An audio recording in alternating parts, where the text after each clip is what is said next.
যে দেশে 90% মুসলমান সেই দেশের বেনামাজি কেন বেশি হবে?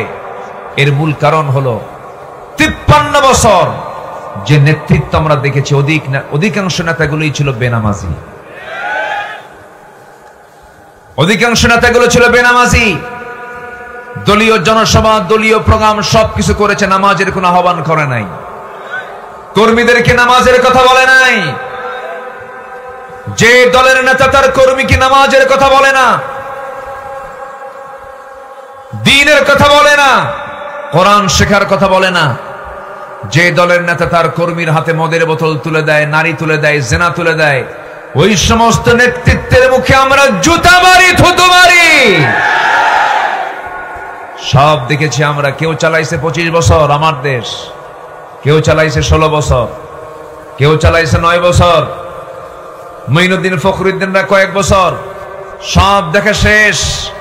এরা মুসলমান ছিলেন কিন্তু এরা ইসলাম দিয়ে দেশ চালান নাই। অতএব আমরা আগামীর দেশ দেখতে চাই। সবাই কোরআনের দেশ রাজি আছেন? কারা কারা হাত উঁচু করে দেখা।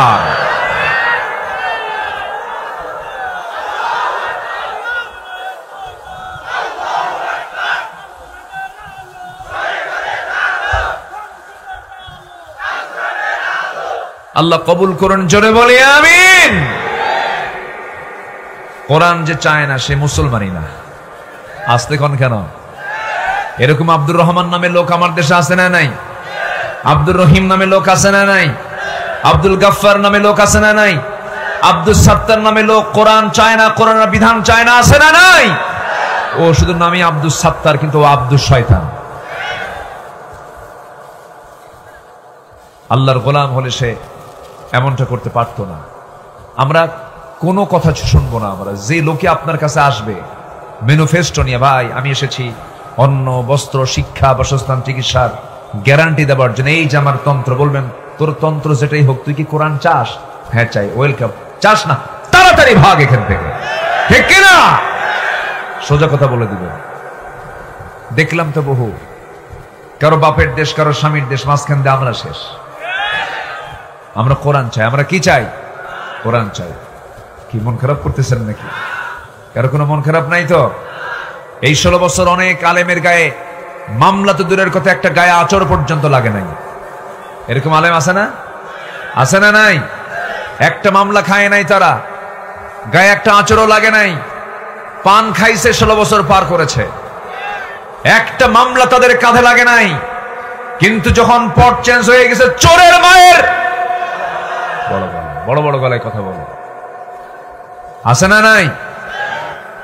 সম্মানিত ভাইয়েরা, বাইতুল মুকাররম একটা গুরুত্বপূর্ণ জায়গা, ঠিক কিনা বলেন? বাইতুল মুকাররমের ইমাম, পট চেঞ্জ হয়ে গেছে, বাইতুল মুকাররমের ইমাম সব নাই। নিখোঁজ সংবাদ, খতিব হারিয়ে গিয়েছে। 2 সপ্তাহ খবর নাই। 2 সপ্তাহ পর মসজিদে আসছেন, নামাজ পড়াবেন। জনগণ জুতা মারল। কি মারল? জুতা মারার পর আর পারে নাই। বিকেলবেলা সাংবাদিক সম্মেলন করে কয়, আল্লাহর মেহেরবানিতে আমি হেফাজতে আছি, একটা জুতার বাড়ি আমার গায়ে লাগে নাই। কি কথা কি বুঝতেছেন আপনারা? কথা কি বোঝা যায়? সম্মানিত বন্ধুগণ, জিল্লতি আসতে শুরু হলে থামবে না, ঠিক কিনা? থামবে না। এই জন্য জালিমদের কখনো পক্ষ অবলম্বন করা যাবে না। যেদিকে বৃষ্টি সেই দিকে ছাতা নেওয়া যাবে না। আমাকে অনেকে বলে, হুজুর হক দল কোনটা? আমি বলি, মাছ তো ঠিকই ছিল, কোনটা পচার কোনটা টাটকা। দুনিয়ার সব তরিতরকারি বাজার করতে পারো, সব কিছু করতে পারো, তুমি টাটকা হক দল তুমি চিনো না? না, ও শুধু প্রশ্ন করে শোনে, হুজুর কোন গ্রুপের? বুঝলেন? ও ঠিকই কি ইসলামী দল করে না, কিন্তু ও আরেকটা দল করে, কিন্তু প্রশ্ন করে, হুজুর আপনি কোন গ্রুপ? অর্থাৎ কোন দলটা শ্রেষ্ঠ দল আপনার কাছে মনে হয়? কোনটা হক দল? সাধারণ মানুষ না জানলেও বাতিল কিন্তু ঠিকই হককে চিনতে পারে। সবচেয়ে বেশি চিনে কারা? বাতিলরা। চিনছিল 5 আগস্টের 5-6 দিন আগে। এদেশে কত ইসলামী দল, একটা দল নিষিদ্ধ হয়নি। হয়েছে? নিষিদ্ধ হয়েছে না। এবং এদেশে কোন নন ইসলামী দলও নিষিদ্ধ হয়নি। শুধু একটা দলকে তারা নিষিদ্ধ করতে চেয়েছিল। তারা ভেবেছিল আমরা এটাকে নিষিদ্ধ করতে পারলে সফল হয়ে যাব, কিন্তু ওরা ভাবে নাই ইসলাম কারো বাবার নয়, ইসলাম হচ্ছে আল্লাহ। ইসলামকে নিষিদ্ধ করতে গিয়ে ওরা নিষিদ্ধ হয়ে গেছে। অঙ্ক বুঝে নেন, অঙ্ক একেবারে ভেঙ্গে দিতে হয় না, অঙ্ক বুঝে নিতে হয়। ক্লিয়ার? আসতে বলে ক্লিয়ার। এতগুলো জীবন দিল, আল্লামা সাইদির মতো মানুষকে তারা কেমনে দুনিয়া থেকে বিদায় করে দিল। ইচ্ছা করলে উনি বলতে পারতেন আমি দল ছেড়ে দিলাম, আমার ছেড়ে দাও, ছেড়ে দাও। ওনাকে প্রস্তাব দেওয়া হয়েছিল আপনি দল ছেড়ে দেন, আপনি রাজকীয় পরিবেশে থাকবেন, আপনাকে মুক্ত করে দেওয়া হবে। তিনি বলেছেন সারেন্ডার করব আরশ আজিম আল্লাহ তাআলার কাছে। আরশ আজিমের অধিপতি কার কাছে? আল্লাহর কাছে। দুনিয়া থেকে বিদায় নিয়েছেন, বাতিলদের সামনে তিনি মাথা নত করেন না। কিন্তু মাথা নত করার মতো বহু লোক আমার দেশে আছে না নাই? এগুলো বুঝে নিতে হবে। আমার দিকে তাকান, আল্লাহ তাআলা বলছেন বান্দা আমি তোমার গুনাহগুলোকে সওয়াব দিয়ে পরিবর্তন করে দেব। এত বিশাল একটা অফার, সুবহানাল্লাহ। এত আসতে বললেন। আল্লাহ কি বলতেছেন? তুমি যা গুনাহ করেছো সমস্ত গুনাহ আমি আল্লাহ সাইয়্যাতকে হাসানাত দিয়ে সওয়াব দিয়ে পাল্টায় দেব। কিছু কাজ করে আসো, সেই কাজগুলো কি আমরা শিখে যাব? আসতে বলে শিখে যাব। জোরে বলি ইনশাআল্লাহ। আমার কাছে কুড়িগ্রামটা খুব ভালো লাগে, কিন্তু আসতে পারি না। একটা পকেট জেলা তো শেষ মাথা, রাস্তা ফুরায় না। এই যে আবার ফারুকি ভাই কখন থেকে ফোন দেওয়া শুরু করছে। ইনিও আমার ভাই, ওনার শ্বশুরও আমার ভাই, বুঝলেন? ইন্নামাল মুমিনুনা ইখওয়া। যখন ওনার শ্বশুরকে যখন ডাক দিই ভাই কেমন আছেন, ভালো, এদিকে কই ভাই কেমন আছেন, ভালো। খুব ভালো সুন্দর কথা বলছিলেন। অনেক লম্বা দূরের পথ, কিন্তু এই এলাকায় ঢুকলে মনে হয় এই এলাকার মানুষগুলো কত সুন্দর সাদামাঠা মানুষ, অল্পতেই তৃপ্তি। বলি আলহামদুলিল্লাহ। কোনো হাই খাই নাই, কোনো টেনশন নাই, খুব সুন্দর নিরিবিলি পরিচ্ছন্ন জীবন। আল্লাহ কবুল করুন, জোরে বলি আমিন। দুই একটা আবু জেহেল তো থাকবে, এটা না থাকলে কি আর খেলা জমে? ওই যে কইছে কয়ে গেছে একজন খেলা হবে, ও যে কই যে থাকলো আল্লাহ জানে। দ্বিতীয় আসমান না চতুর্থ আসমান না আন্ডারগ্রাউন্ডে কই যে গেছে আল্লাহ জানে। রাগ করতেছেন আপনারা? রাগ করতেছেন? আমাদেরকে কথা বলতে দেওয়া হয়নি তো, আমরা তো কিছুই বলি নাই। সম্মানিত ভাইয়েরা, 2018 সালে আমাকে ধরা হলো, কোনো কারণ নাই। ধইরা থানায় নিয়ে ওসি সাহেব বলে হুজুর আমি আপনার খুব ভক্ত, ওয়াজ শুনি, কান্দি, উপায় নাই, চাকরি বাঁচান ফরজ, ধরে আনছি। জেলে যান, নির্বাচন পরই বের হয়ে আসবে।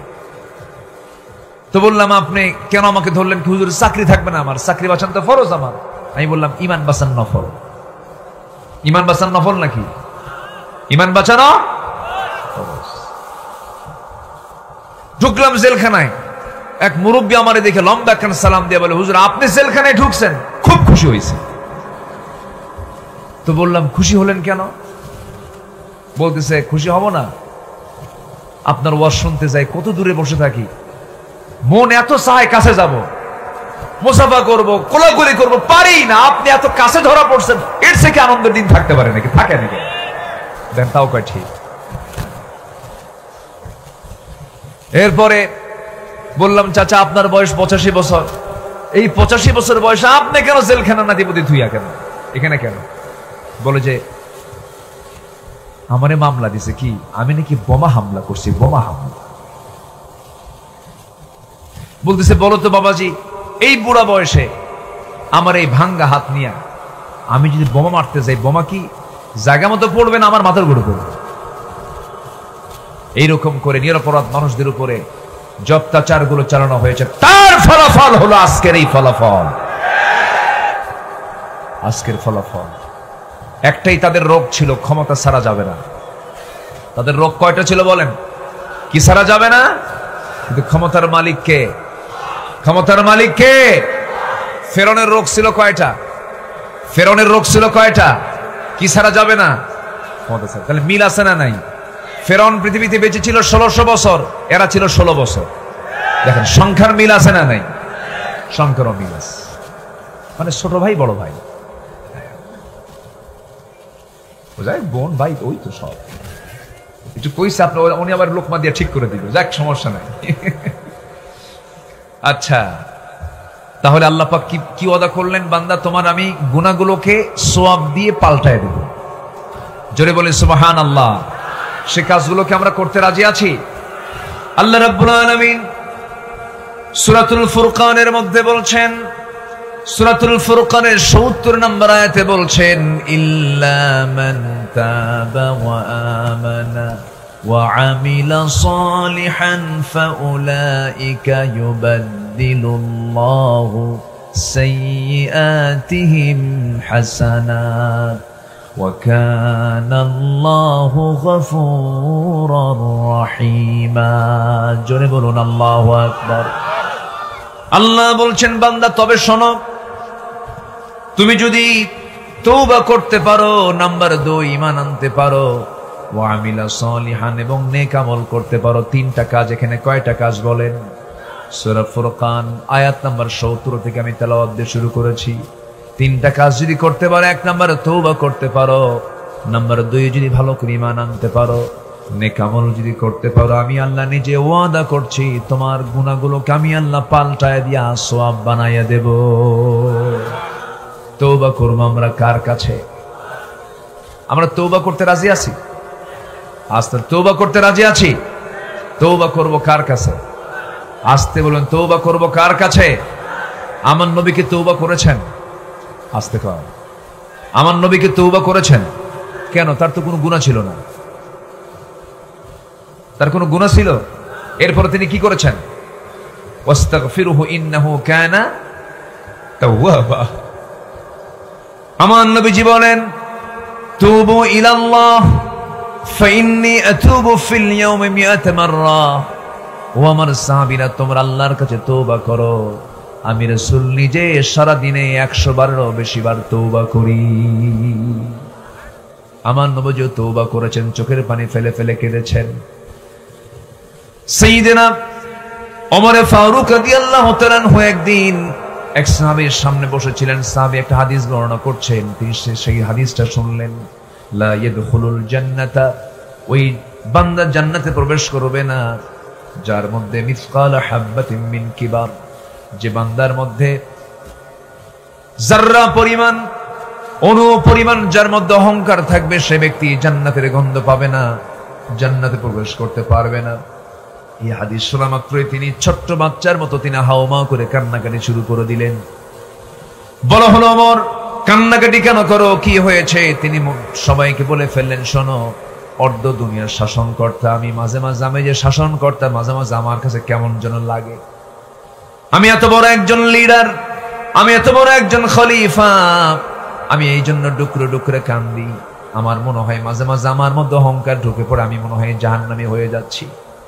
চোখের পানি ফেলে ফেলে কাঁদতেছেন, শিশুর মতো ডুকরে ডুকরে কেঁদে আকাশের দিকে তাকায় দোয়া করতেছেন, আল্লাহ তাআলা শোনো, তোমার এই দুনিয়ায় যত বান্দা আছে, প্রত্যেকটা বান্দাকে তুমি যদি জান্নাতের ঘোষণা দিয়ে, যদি যে কোনো একটা বান্দাকে যদি জাহান্নামের ঘোষণা দিয়ে দাও, আমার কাছে মনে হচ্ছে এই মুহূর্তে আল্লাহ সব জান্নাতে চলে যাবে।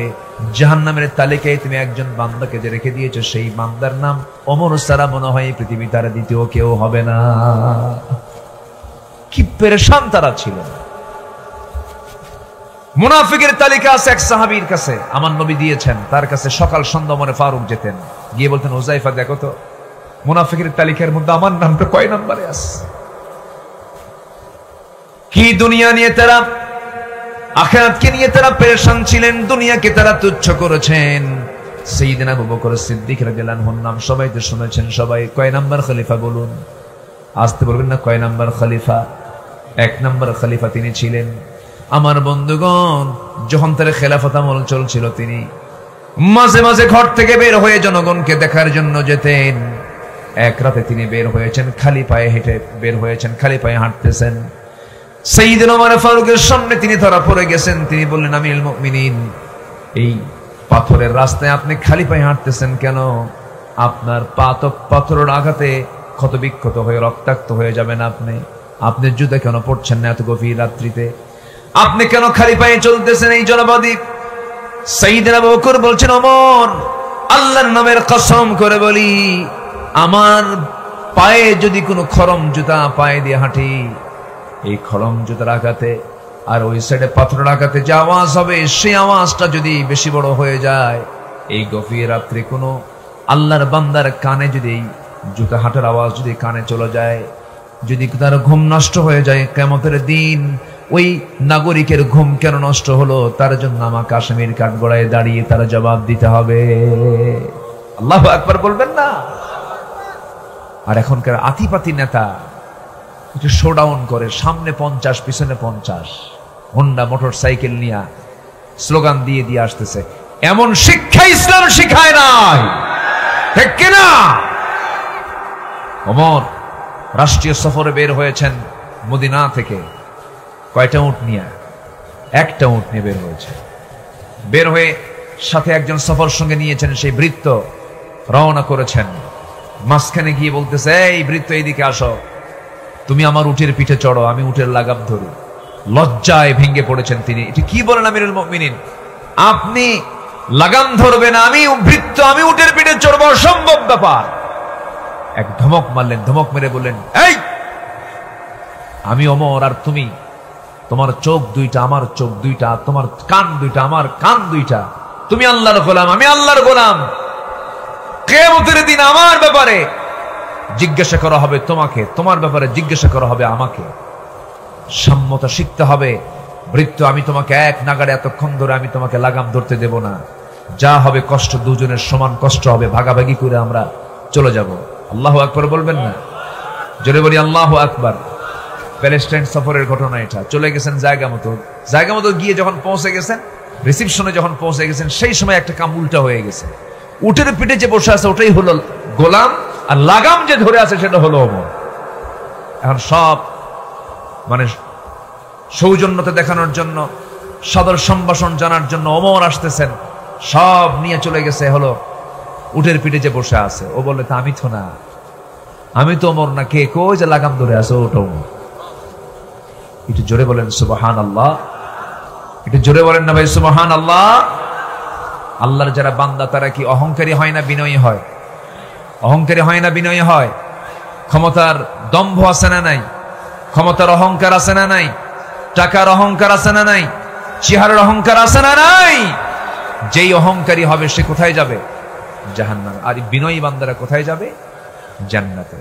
আল্লাহ রাব্বুল আলামিন বলেন, وعباد الرحمن الذين يمشون على الأرض هونا وإذا خاطبهم الجاهلون قالوا سلاما والذين يبيتون لربهم سجدا وقياما والذين يقولون ربنا اصرف عنا عذاب جهنم إن عذابها كان غراما إنها ساءت مستقرا ومقاما জোরে বলুন আল্লাহু আকবার।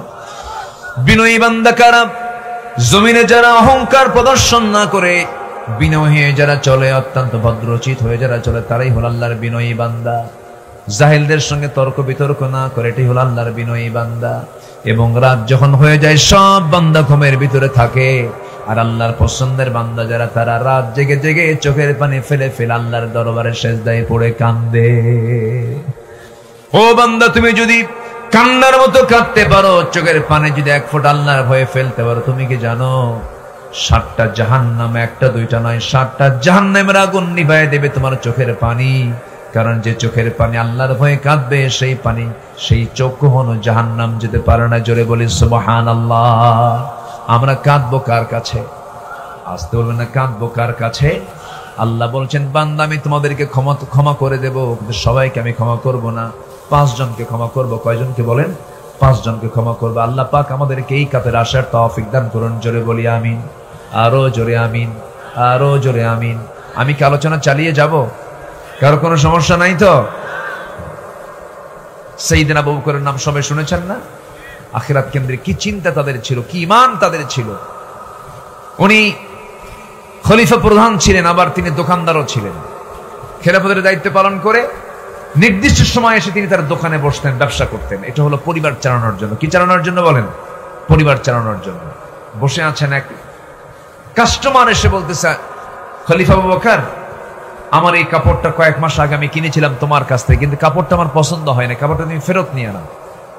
সাইয়েদনা ওমর ফারুক কিচ্ছু বললেন না, ফেরত নিয়ে নিলেন। কাপড়টা ফেরত নিলেন,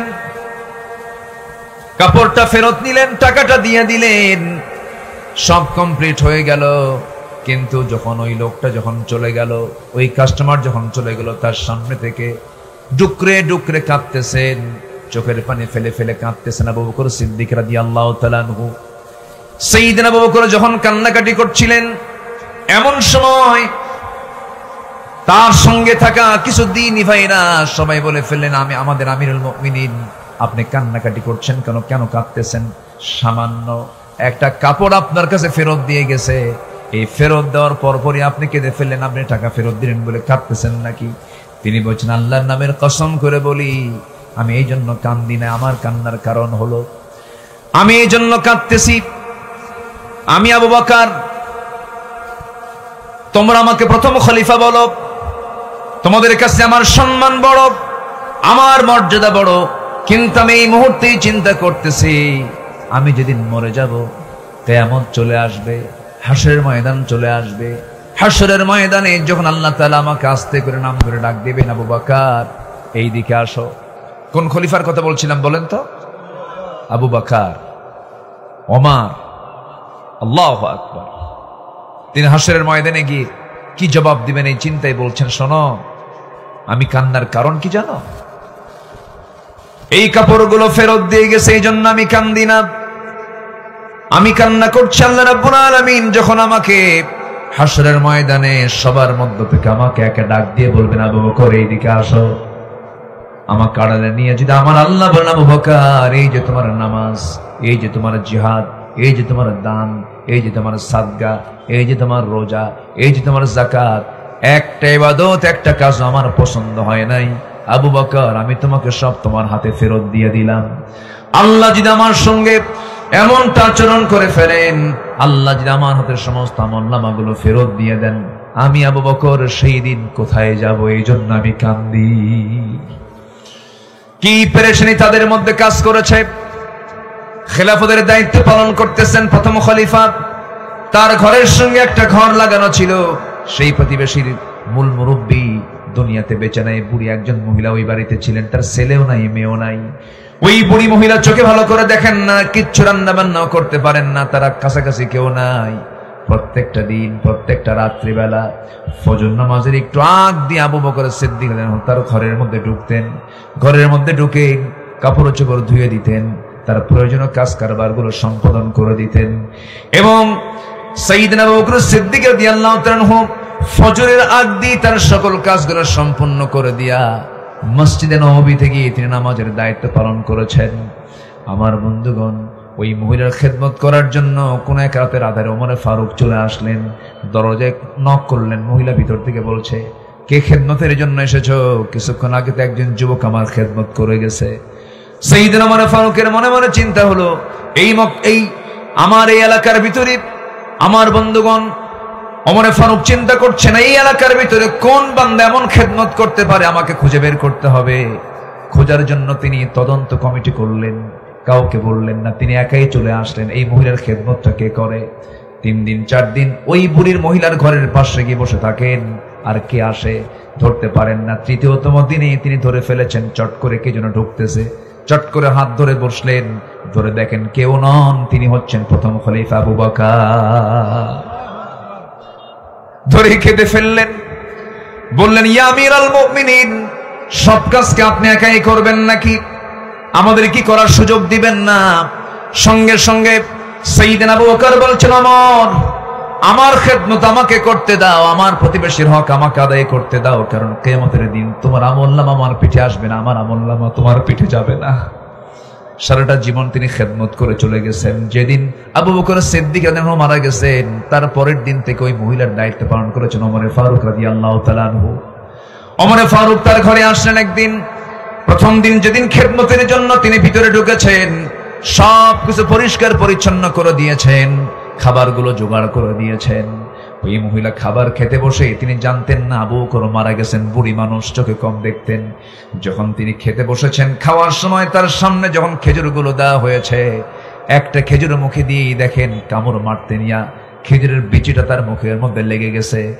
তিনি আস্তে করে খেজুরটা মুখ থেকে বের করে বিচিটা ফেলে দিয়া বলে ফেললেন, বুঝতে পেরেছি আমার আসল খাদেম আর দুনিয়াতে নাই, খাদেম চেঞ্জ হয়ে গেছে।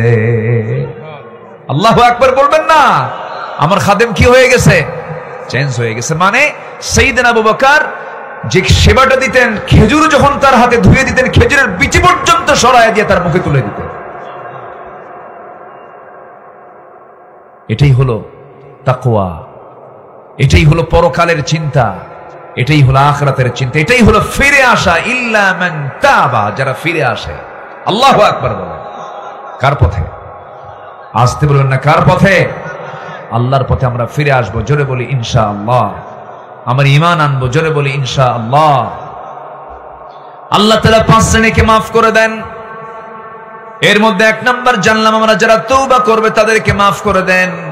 নাম্বার 2 হলো অজ্ঞতাবশত যদি কোনো মন্দ কাজের পর নিজেকে যদি কোনো বান্দা সংশোধন করে নেয়, আল্লাহ রাব্বুল আলামিন তাকে মাফ করে দেন। মহান রাব্বুল আলামিন বলেন, সুম্মা ইন্না রাব্বাকা লিল্লাযীনা আমিলুস সুআ বিজাহালাতিন সুম্মা তাবু মিন বা'দি যালিকা ওয়া আসলাহু ইন্না রাব্বাকা মিন বা'দিহা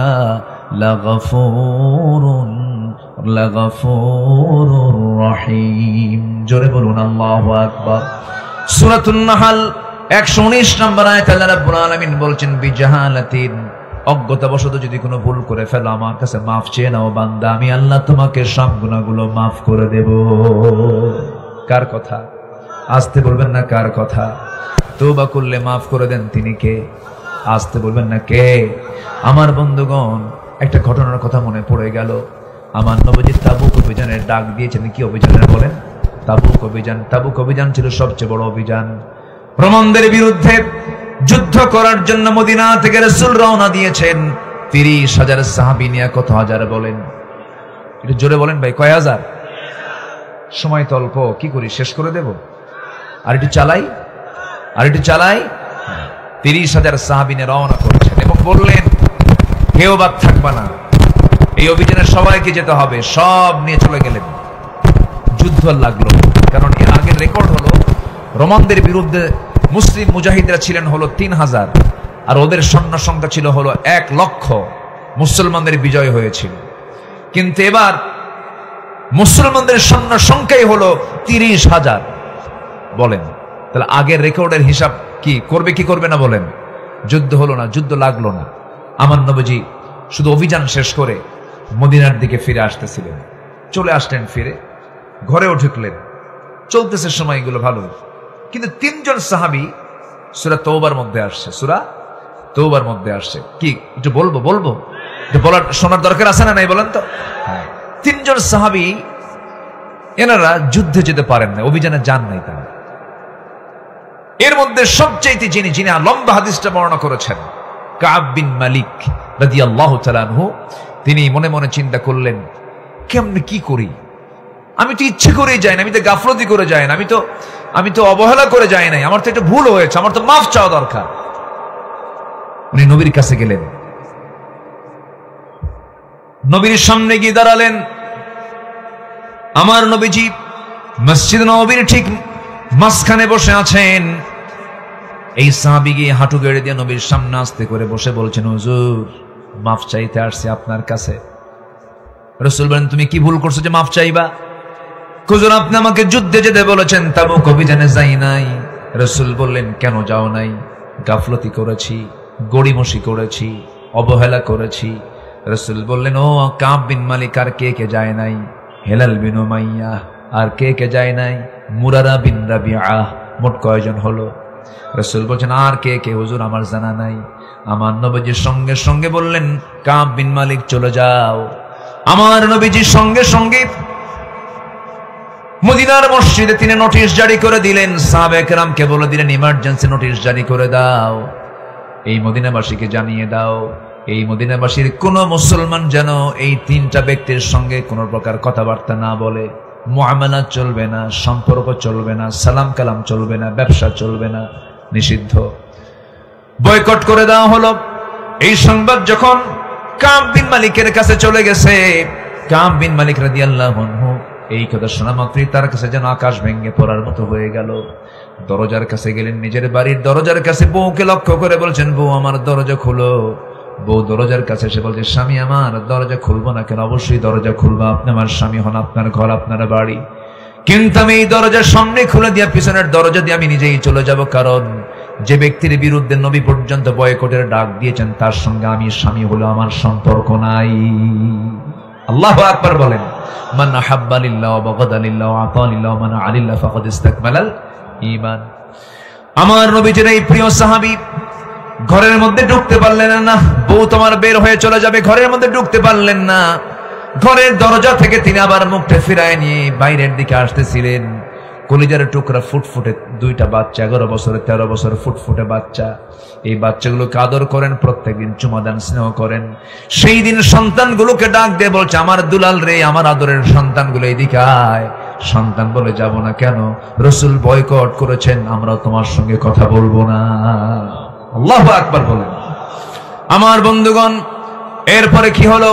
কাব বিন মালিক চোখের পানি মুছতে মুছতে বেকরার হয়ে গেলেন, সেজদা দিতে পাগলের মতো হয়ে গেলেন। হেলাল বিন উমাইয়ার কানে সংবাদ চলে গেছে। তিনি করলেন কি, ঘরের মধ্যে তিনি খুঁজতে লাগলেন দড়ি কোথায়। শক্ত দড়ি তিনি হাতের মধ্যে নিলেন। মদিনার মসজিদের সামনে কয়েকটা খুঁটি ছিল, যেটা মজবুত খুঁটি, সেই খুঁটির সঙ্গে দড়িটার এক প্রান্ত লাগায়া দিলেন, আর এক প্রান্তে স্বহস্তে নিজের দুহাত বেঁধে ফেলে বলছেন, হেলাল রে, তোর চাইতে বড় আসামি এই দুনিয়াতে নাই, কারণ যার বিরুদ্ধে অবরোধের ডাক দিয়েছেন, বয়কটের ডাক দিয়েছেন স্বয়ং রাসূল। চোখের পানি ফেলতে ফেলতে বেকরার হয়ে যাচ্ছেন কাব বিন মালিক। হেলাল বিন উমাইয়া, তাফসীরে এসেছে হেলাল বিন উমাইয়ার দুটো হাত এত লম্বা সময় বাঁধিয়ে রেখেছিলেন, তিনি নিজেই হাতের ওই জায়গা পর্যন্ত ঘা হয়ে গিয়েছিল। চোখের পানি ফেলে ফেলে কাঁদতে কাঁদতে শরীরটা শুকায় গিয়েছিল। প্রায় দীর্ঘদিন যখন চলে গেল, ওইদিকে মুরারা বিন রাবিয়ার কানে সংবাদ চলে গেছে, পাহাড়ি এলাকায় চলে গেছেন। সেজদার মধ্যে পড়ে পড়ে কান্দেন, রোনাজারি করেন, তওবা করেন। এই তিন ব্যক্তির চোখের পানি আল্লাহর দরবারে এক পর্যায়ে মঞ্জুর হয়ে গেছে, কিন্তু আমার নবীজি তাদেরকে বয়কটের ডাক দিয়েছেন। এখন একটা প্রশ্ন হলো, বলি আপনাকে, বলি ভাইয়েরা, যে যুদ্ধে রাসূল গিয়েছিলেন 30,000 সৈন্য নিয়ে, সেই যুদ্ধ কি সংগঠিত হয়েছিল? আসলে হয়েছিল না। আর সংখ্যা কি একেবারেই কম নাকি? কত হাজার যায় নাই? কয়জন? মাত্র 3 জন। মাত্র 3 জন গেল না, আবার ওই যুদ্ধ সেখানে সংগঠিত হলো না। কিন্তু আমার নবীজি ইচ্ছা করলে বলতে পারতেন, ঠিক আছে যেতে পারো না, যুদ্ধই তো হয় নাই, অথবা মাত্র এতগুলো সাহাবীর মধ্যে তোমরা 3 জন মাত্র যাও নাই, ছেড়ে দিলাম, মাফ করে দিন। কিন্তু ছাড়ছেন নাকি রাসূল? ছাড়েন নাই। কেন গেলে না? কেন তুমি গড়িমসি করলে? কেন তুমি অবহেলা করলে? এই চিন্তা মাথায় নিয়ে আমার নবীজি শক্ত অবস্থানে চলে গেলেন। দীর্ঘদিন চলে যাওয়ার পর 40 দিন যখন পার হয়ে গেছে, আমার নবীর কাছে ওহী নাজিল হয়ে গেছে। নবীর কাছে ওহী নাজিল হলো, আলা সালাসাতিল্লাযীনা খুল্লিফু, হে রাসূল, ওই 3 জন সাহাবী যারা পিছনে ছিলেন, আপনি যদিও তাদেরকে বয়কটের ডাক দিয়েছেন, কিন্তু আরশের মালিক আল্লাহ রাব্বুল আলামিন ইল্লা মান তাবা, যারা ফিরে আসবে, ওয়া আমানা ওয়া আমিলা সালিহান। অতএব ওই 3 জন সাহাবী যখন তওবা করে নিয়েছে, তাদের তওবা আল্লাহর দরবারে মঞ্জুর হয়ে গেছে। ইয়া রাসূলুল্লাহি আয়াত নাজিল যখন হলো নবীর কাছে, ওয়া আলা সালাসাতিল্লাযীনা খুল্লিফু, আমার নবীজির আনন্দ দেখে কে? আমার নবীজি চিৎকার মেরে বলছে, ওমর তুমি কোথায়? তাড়াতাড়ি আসো, আমার কাব বিন মালিকের পক্ষে আয়াত নাজিল হয়ে গেছে। আমার নবীজি খুশি হয়ে গেলেন। আমার নবীজি খুশি হয়ে বলছেন, কাবকে তাড়াতাড়ি আমার কাছে নিয়ে আসো। দরজার কাছে ওমর ফারুক বলছেন, কাব বিন মালিক তুমি বাড়িতে আসো নাকি? এইদিকে আসো। ভিতর থেকে বউ জবাব দেয়, যে লোকের খবর রাসূল রাখে না, সে লোকের খবর আমিও রাখি না। ওরে কাব বিন মালিকের স্ত্রী, আল্লাহ তাদের তওবা কবুল করে নিয়েছেন।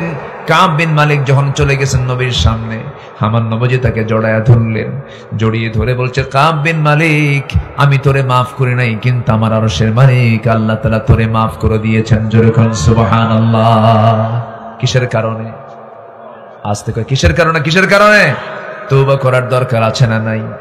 এখান থেকে একটা শিক্ষা হলো, দিন কায়েমের পথে একামত দিনের জন্য কোনো অলসতা করার কোনো সুযোগ, আসতে বলুন সুযোগ নিলে আল্লাহ ধরছেন না, রাসূল ধরছেন না, ধরে ফেলেছেন। কি কষ্ট পাচ্ছেন নাকি আপনারা? আমার ভাইয়েরা, আল্লাহ তাআলা 5 জনকে মাফ করে দিবেন। 1 নাম্বার হলো আমরা শিখলাম তওবা। নাম্বার 2 হলো অজ্ঞতা বশত কোনো মন্দ কাজের দিকে যাওয়ার পরে সে যদি সংশোধন হয়ে নেয়, আল্লাহ পাক তাকে মাফ করে দেন।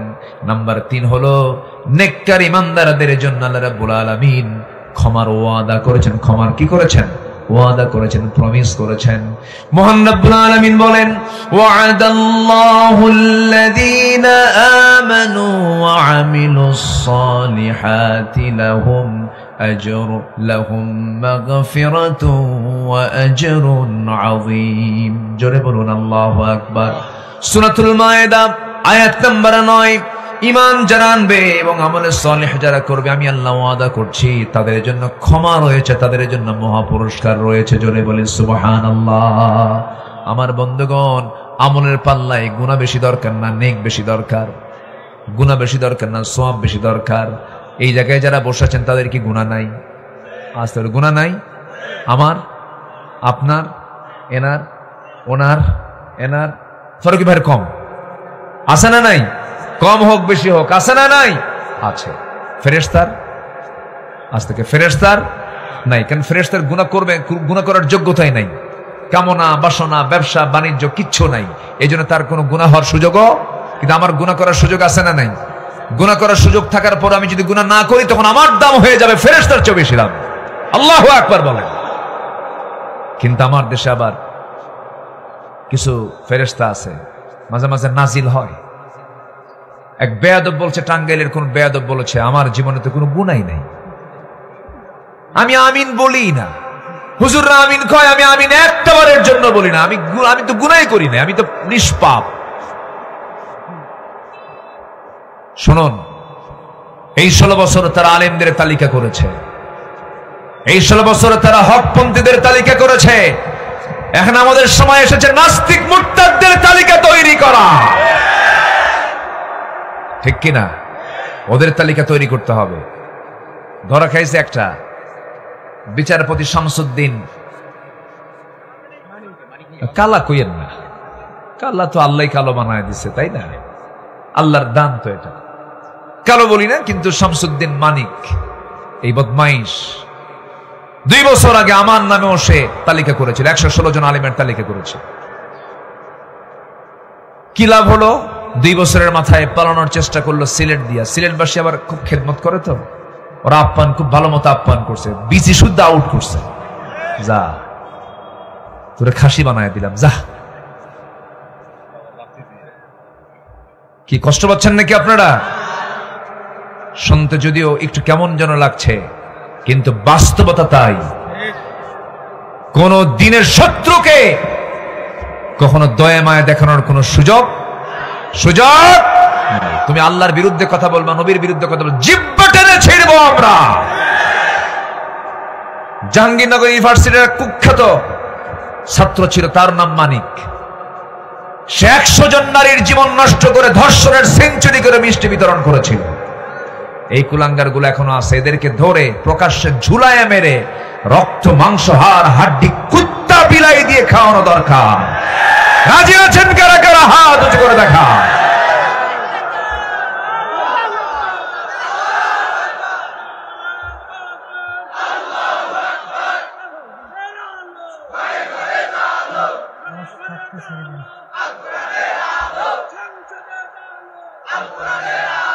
জোরে বলি আমিন। সম্মানিত ভাইরা, নাম্বার 4, আল্লাহ কয়জনকে মাফ করেন? বলেন কয়জনকে? 3 জন বলেছে, আর 2টা বলি আমি শেষ করে দেব। আজান হয়েছে 10 মিনিট আগে, আমি আর 10 মিনিট সময় চেয়ে নিচ্ছি, আমাকে দেবেন তো নাকি? কারো কোনো রাগারাগি নাই তো? কারো কোনো সমস্যা নাই তো? আসর নামাজ পড়ার দরকার নাই? দেখেন আওয়াজ কিন্তু কমে গেছে। পড়ার দরকার আছে? বলেন ওয়াজ বেশি জরুরি না নামাজ বেশি জরুরি? এটা যেন মনে থাকে, মানে টুপি মাথায় দিয়ে যেন লুঙ্গি না থাকে, এরকম নাকি? টুপি দরকার পরে, লুঙ্গি দরকার আগে, নামাজ যেন ঠিক থাকে। আল্লাহ কবুল করুন। এই মাইক তো এইদিক যায় কেন? আমার পছন্দ করতেছে না মাইক, এরকম করে কেন? দেখেন না, লক্ষ্য করেন না? এটা সম্মানিত ভাইয়া। নাম্বার 4 হলো পাপাচারের পর যারা আল্লাহকে স্মরণ করে এবং জেনে শুনে গুনাহের পুনরাবৃত্তি না করে, অর্থাৎ গুনাহ করেছে, গুনাহ করার পর অনুতপ্ত হৃদয়ে চোখের পানি ফেলে কান্দে আর বলে আল্লাহ জীবনে আর এই পাপ কাজে আমি আসবো না, আল্লাহ ওই বান্দাকে মাফ করে দেন। এই কথা বলেছেন আল্লাহ রাব্বুল আলামিন বিভিন্ন জায়গায়, বিশেষ করে সূরা আলে ইমরানের 135 নম্বর আয়াত এবং 36 নম্বর আয়াতে বলেছেন। আল্লাহ রাব্বুল আলামিন বলেন والذين إذا فعلوا فاحشة أو ظلموا أنفسهم ذكروا الله فاستغفروا لذنوبهم ومن يغفر الذنوب إلا الله ولم يصروا على ما فعلوا وهم يعلمون جربون الله أكبر أولئك جزاؤهم مغفرة من ربهم وجنات تجري من تحتها الأنهار خالدين فيها ونعم أجر العاملين جربون الله أكبر نمبر 5 হলো আল্লাহ রাব্বুল আলামিন সূরাতুল আহজাবের 35 নম্বর আয়াতে বলে দিয়েছেন যাদের মধ্যে 10টা গুণ পাওয়া যাবে। আল্লাহ বলছেন কি সুন্দর করে আ'আদাল্লাহু লাহুম মাগফিরাতু ওয়া আজরান আযীমা জোরে বলুন আল্লাহু আকবার। 10টা গুণ নিয়ে কথা বললে পরে 10 ঘন্টার প্রয়োজন হবে, অনেক লম্বা লম্বা কথা বলতে হবে। এই 5টা অপরাধ, 5টা কাজ যারা করবে আল্লাহ রাব্বুল আলামিন তাদেরকে মাফ করে দেওয়ার ওয়াদা করেছেন তিনি কে? সবাইকে 5 ওয়াক্ত নামাজ পড়তে রাজি আছেন নাকি? রাজি আছেন কারা কারা? একটা হাত তুলে দেখান তো দেখি। জোরে বলি ইয়া আল্লাহ, আরো জোরে বলি ইয়া আল্লাহ। আমাদেরকে 5 ওয়াক্ত সালাত আদায় করার তৌফিক তুমি আল্লাহ দিয়া দাও। জোরে বলি আমিন, আরো জোরে আমিন। হাত নামান। অনেক মা বোন মাহফিলে এসেছেন, মা বোনদের ব্যাপারে যে ওয়াজ করেছে এই ওয়াজ কি মা বোনদের জন্য কি আছে না? বলেন তো আছে না? নাই আছে।